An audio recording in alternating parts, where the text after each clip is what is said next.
A very coruscating afternoon to all the ebullient leaders and aspirers out there.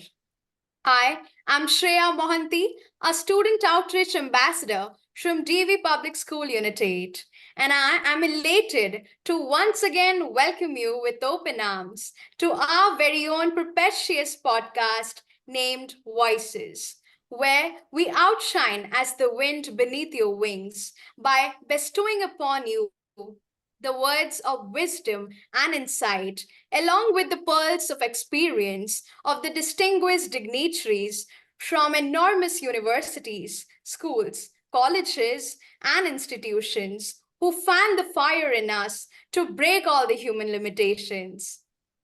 As they say, that opportunities are like sunrises. If you wait too long, you miss them.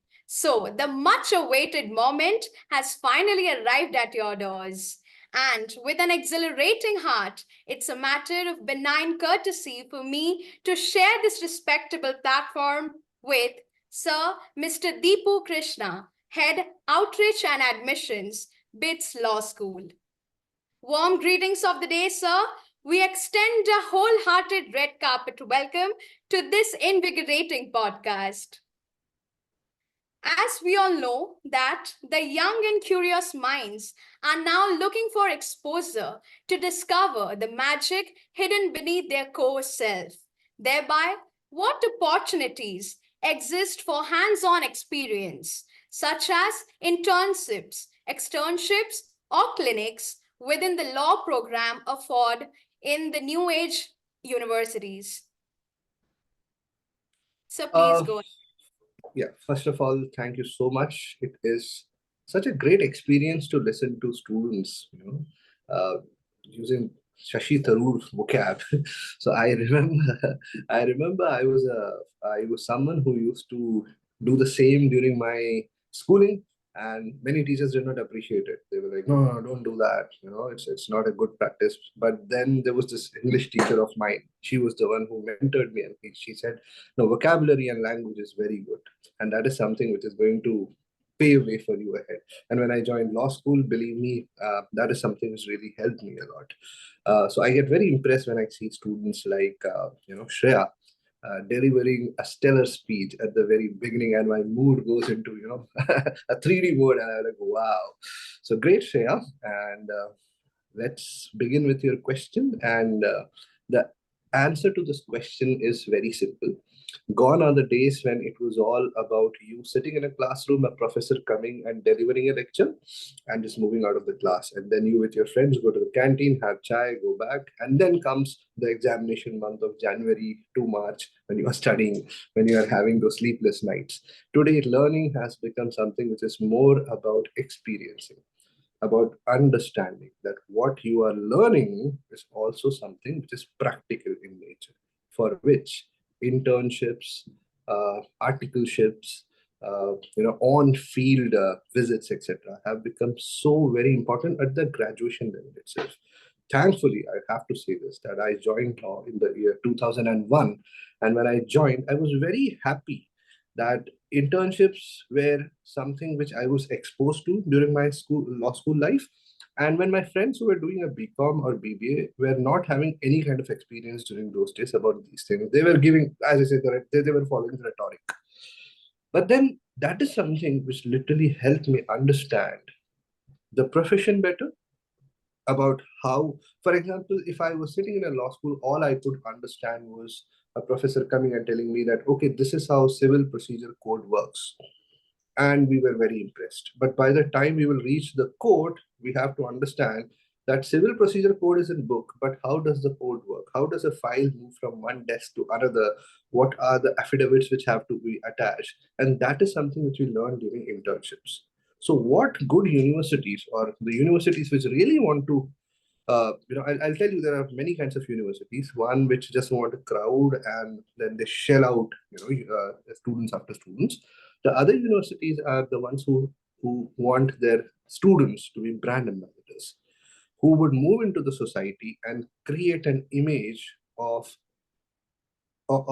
this law school as, okay, for example, let me take my own. Which law student? So he goes on an internship. He projects himself, he's serious about it. And when he's on an internship, he projects that kind of an intellect or a kind of a magnetism where he's inclined towards his work and he's inclined towards the gravity. He creates a gravitational pull about, getting your work done. And when he does that, that's specifically a time when you have to understand that he is also laying down not just the image of his institution, but also of himself and also the profession. Now, I'm telling you the real story which happened with us 3 days back. There's a student of ours who came from Dehradun, and then he went and he worked because it was first year and he's a first semester student. He went to a NGO called as Rural Litigation Entitlement Kendra. They basically work for knowledge of rights, to the people who are in the rural India. He did a commendable job that there were people from RLEK. RLEK is a huge organization. So law students would know that they have case laws by their name. That means they have taken the government to the court also. They applauded him. He's just a first semester student. Now, when you teach a student in the classroom itself, you have to start modulating his thought process in such a manner that the word I used was gravity. So when he moves into the society, when he moves into, I use the word society intentionally and not corporates or NGOs, etc., because that is society. That is exactly where law treads.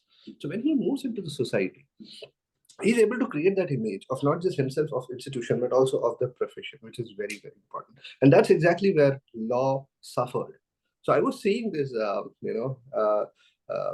web series called as Mamla Legal Hai, and it was actually very painful for me to see the condition. But that is true, that is also a part of the profession where people were going to law school, they were not attending classes, they were not doing internships for sure. And there is this Harvard educated female who, comes in seeking justice and how she struggles. But a part of it is also not right because a lot of students who have done classrooms and who have done this internship seriously, where institutions like us have also incorporated these internships into a credited course where the student, if he goes for internship, he has to create his records and has to submit, and the professor would look, and there are credits which are given to the student because they have to see they are kids at the end of the day. And I often believe that this 5-year program is actually too mature a course for students who are just 12th graduate. But then again, that's the deal. So those students have to be guided. They have to be handholded for the first 2 years. That is very important. So it's not necessary to just say, okay, we have an Office of Career Services, internships are taken care of. How active is the Career Services helping the student? What are they doing? For example, in our Office of Career Services, headed by Chetna Lal, she even takes sessions on how a LinkedIn profile has to be created. She even takes sessions about how to apply for internship, where to apply. If you're applying for an NGO, this is how your resume should be. If you're applying to, say, a corporate for a CSR department, this is how it should be. So the first 2 years are all about handholding. And when that handholding stops, by the time it's third year, the student has a good idea about his choices, his weaknesses and strengths, and then he moves ahead. But then again, you have to be there in his life.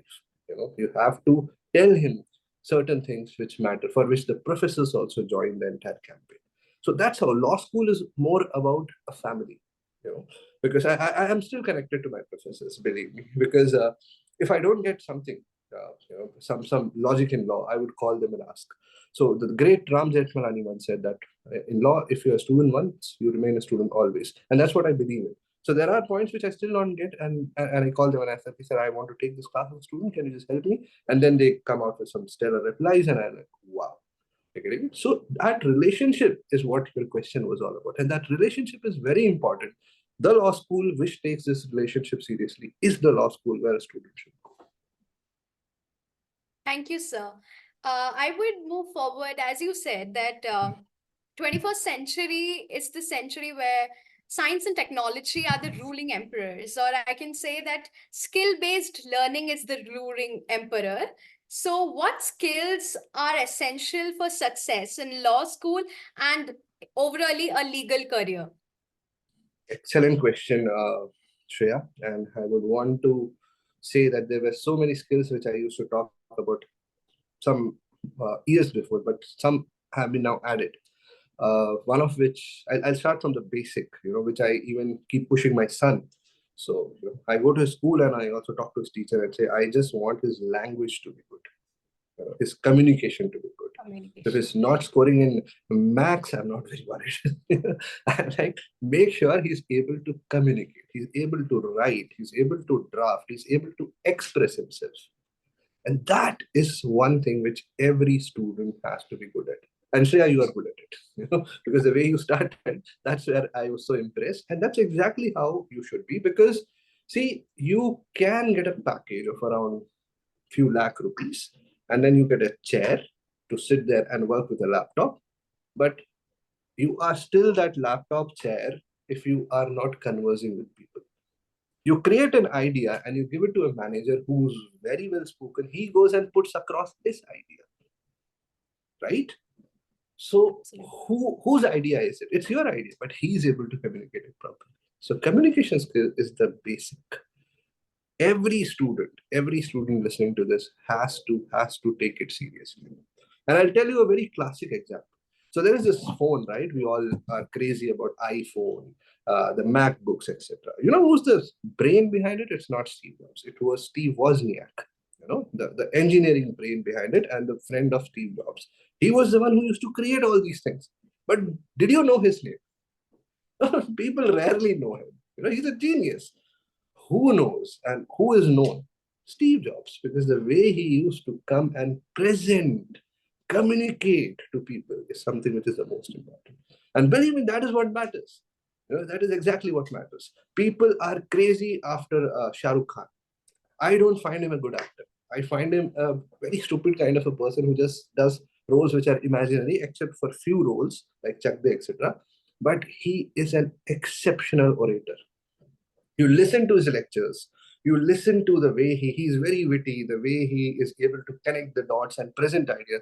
My goodness, he would have made an excellent professor. That is what I think, because he's able to communicate with people.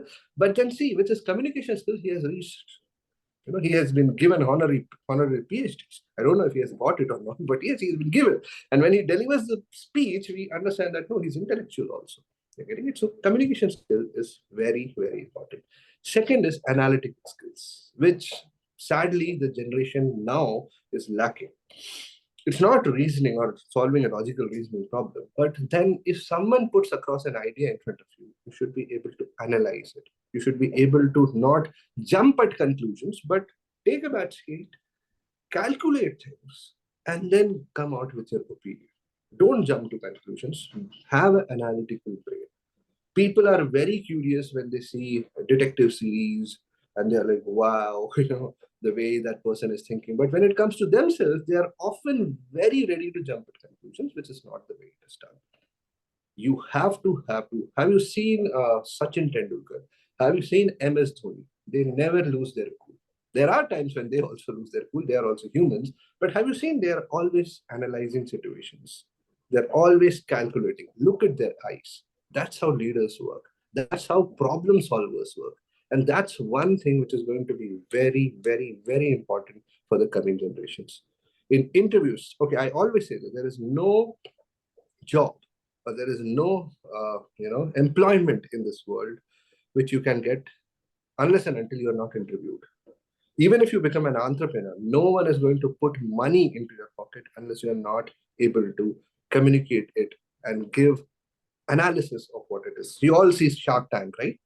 When those people Yes. are sitting there, what is happening? They're communicating, but then there is an analytical reasoning which is happening. Everyone has to go ahead and establish what their idea is all about with six people sitting there and thinking over it. So that is something which is the most important. Third, managerial skills. And it's not about getting an MBA. You go and watch a chai ki dukan anywhere, a chai shop. It's more about how that person is managing his business at the right time, how he comes, he stands, he's able to cater to every person. There will be a person collecting glasses. My goodness, that's managerial ability. You do not get it from an MBA. MBAs are all about Excel sheets and blah blah blah blah. But then management skill is something very important. So in student life also, you have to see you're managing things. You have to manage your tuitions. You have to manage your homework. You have to manage. So That's something which is going to be very, very important in the coming years with the advent of AI, etc. Technological awareness is also very, very important. So, technological awareness is not about the new filters on Instagram. Technological awareness is also about how new things are getting launched and how can you be a part of it. You know, a part of it, when I say, if they are coming out with a new technology, at least you should be the one who should go ahead and critically analyze it. Like I said, analytical reasoning.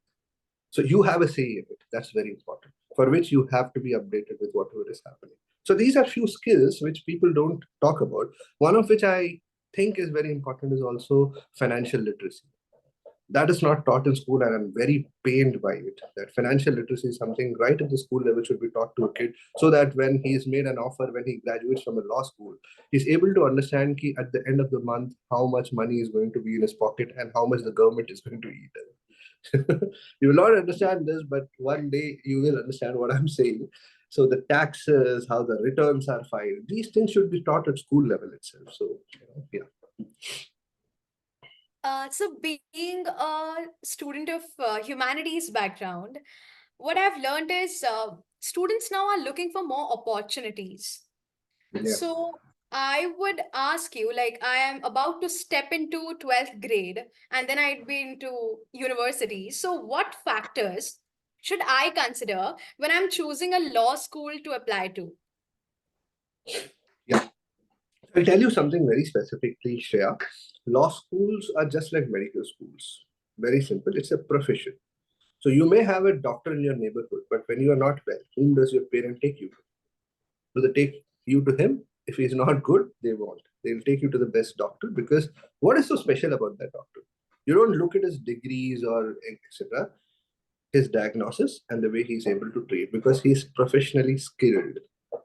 So what makes him different is probably when he was in his MBBS or when he was doing that course, he learned these things in a skilled manner. He was not just rote learning, but he was able to understand and imbibe all those things. Where the role of two things are very, very important. One, undoubtedly, is faculties. Faculties are the core or the epicenter of everything that a law school is. I still say whatever I'm in my life is because of two people, school teachers, obviously, but more importantly, my law school teachers, because the way they were able to press an impression in my mind is something which is still there in my mind. I still think over it. Can I take a break? The food is here.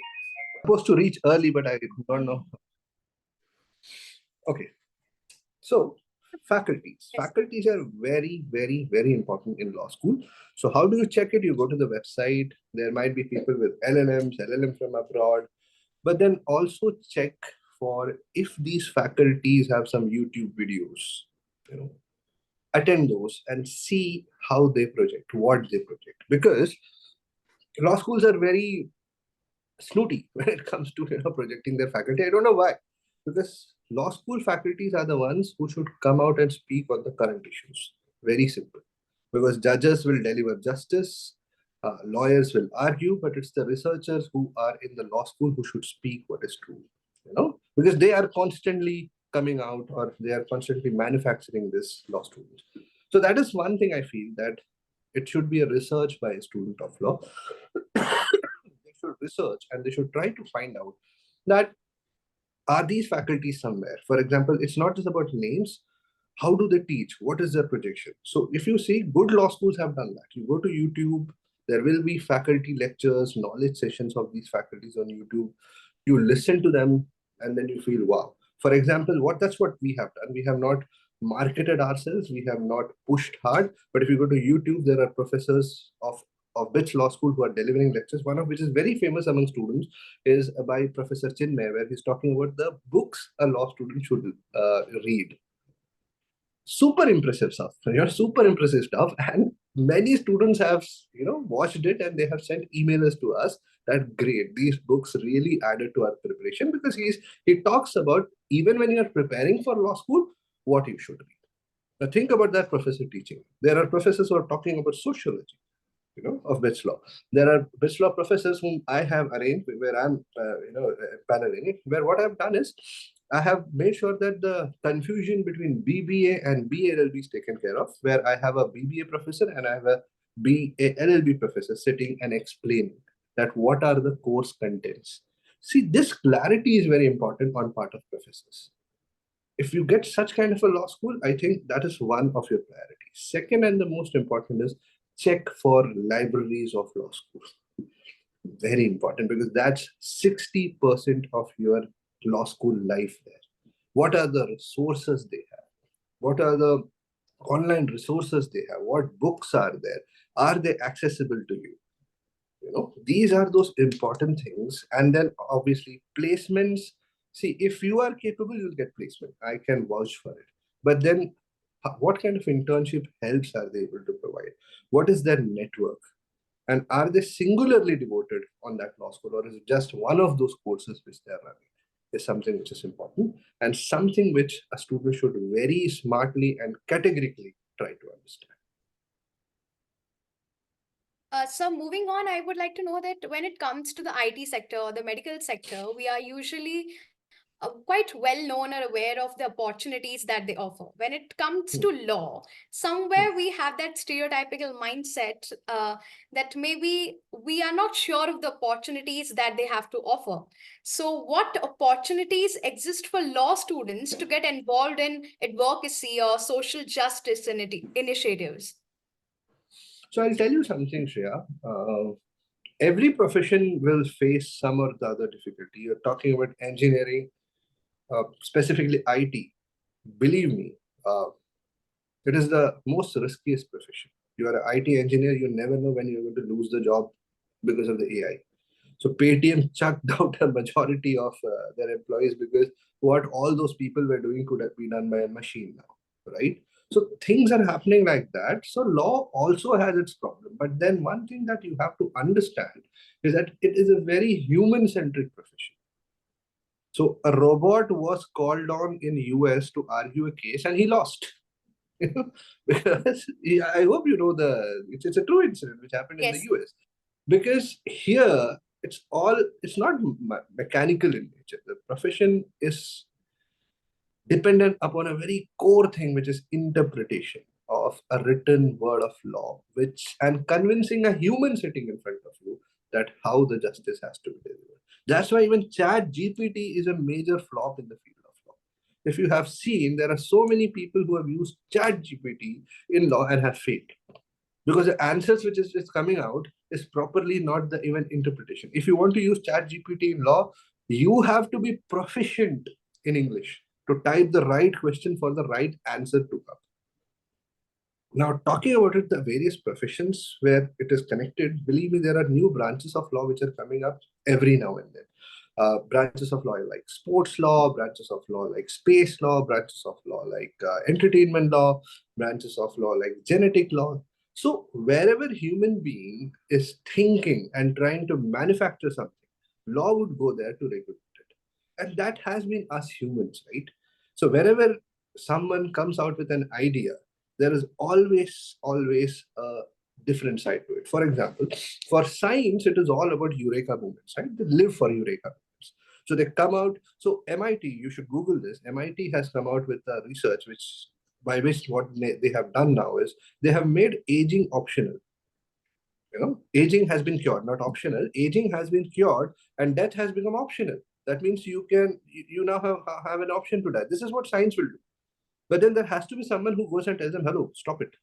You cannot do that because then no one is going to die, right? Everyone can afford it nowadays." So Queen Elizabeth was not dying, and people thought that she has already used up those things, but unfortunately we lost her, right? So you never know at what and how these things are going to turn up. For which there always has to be a profession which puts a yardstick and says, "Okay, this is the limit. Don't go beyond it." And in international law also you would see, international law, though many people say that, okay, it's a mirage, but then again, there are certain cases in which people do step in. When it's about human rights, when it is about individual rights, people do step in. But powerful countries like Russia, US, China, they will use their power. But at least there are a conglomeration of nations who would step in and say, okay, enough is enough. Please try to stop it. Before going to war, people are at least talking to each other. For example, right of prisoners. How can you think about a robot talking about all these things? So two countries are at war. They made peace, but they have prisoners who are in each other's cells. Now, what mistake is theirs? Because they were fighting with each other, right? Now, tell me, how will a robot solve this problem? It's always about a human being who would argue for both of the sides that, come on, leave them. They are human beings who are doing their duty, right? Now, tell me, how is a robot going to solve this issue? Similarly, two people contract. The contract has few clauses. Even if those two people are contracting for the use of AIs, there has to be human interface. How humans are going to use. So there are a lot of things which are happening. The latest one being, I hope you see football. You belong to the Northeast. So I'm Yes. 100% sure you're a football fan. So I'll give you an example. There is a new system of refereeing which has come up, right? Where there is also a VAR, that is what it is called, right? You know, the Yes. introduction of it had so many legal loopholes connecting to sports law. lot of it, lot of it. But then this is sports law. There were people who were involved in it. They were doing research and they were trying, because VAR is an invention of technology. So wherever technology steps in, we have to be there to check it. Now, come on, privacy, for example, all these mobile phones of ours. In the morning, I was thinking something. I was thinking, I was not even speaking. And then when I was going through my Instagram feed, I saw the ad there. And I was like, what the hell is happening? This is how technology is getting into our closets. So now, with privacy policy and everything, we're trying to curtail them, but God knows how do they know it. So law or legal profession is always there. The only thing is law students have to be updated. They have to keep on updating themselves on all these things. With that being said, I render my sincere token of acknowledgement and gratefulness to our esteemed speaker of the day, Sir Mr. Deepu Krishna, for propelling forward the modern age of legal framework with his exceptional words of profound knowledge, wisdom, and insight. So, curious minds, as the drill continues, buckle up to unravel many more such thrilling sessions in days to come. Till then, keep your enthusiasm charged. Thank A you, word of everyone. a word of appreciation to you, Shreya, and also to the great organization called a Student Outreach, which is giving you students such a great platform, to come with us, speak, and also spread Absolutely. the flag of knowledge. So kudos to Student Outreach also. Thank you so much.